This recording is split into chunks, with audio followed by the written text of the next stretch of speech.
బాగా సన్నగా చిక్కిపోయిన వాళ్ళు ఉంటారు కదమ్మా, మజిల్ లాస్ అయిన వాళ్ళు ఉంటారు. వాళ్ళు డైలీ భోజనం చేసిన తర్వాత ఉదయం సాయంత్రం పనస్తోనలు కనుక తింటే ఒక 2-3 నెలలు, 6 నెలలు కూడా దొరుకుతున్నాయి ఇప్పుడు. 6 నెలలు కంటిన్యూగా తింటే వెయిట్ పెరుగుతారు, ప్లస్ మజిల్ ఫామ్ అవుతుంది, మంచి స్ట్రెంగ్త్ కూడా వస్తుంది. ఇలాగా అనేక రకాలుగా మనకి అంటే మనం పళ్ళ మొక్కగానే చూస్తాం వీటిని.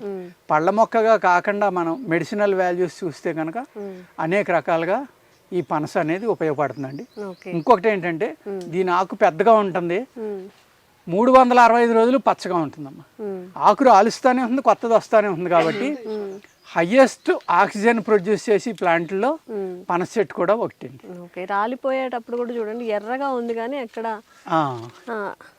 ఎర్రగా అయిపోయింది, ఎండిపోలేదు, ఇలానే ఉంది. అలాగా 365 రోజులు కూడా పచ్చగా ఉండే చెట్టు పనస చెట్టు అండి. మనం అందుకే చూడండి మా గెస్ట్ హౌస్ చుట్టూరు పనస చెట్లు. మీరు ఇక్కడ కుర్చీ వేసుకుని కూర్చుంటే ఆ పచ్చదనం అనేది మన కంటికి ఒక అట్రాక్షన్ అమ్మా. అది మనకి తెలియకుండానే మన మనస్సు కానీ మన బ్రెయిన్ ఇవన్నీ కూడా ప్రశాంతంగా అయిపోతాయి తెలియకుండానే. ఈ పచ్చదనంలో ఉన్న భగవంతుని సృష్టిలో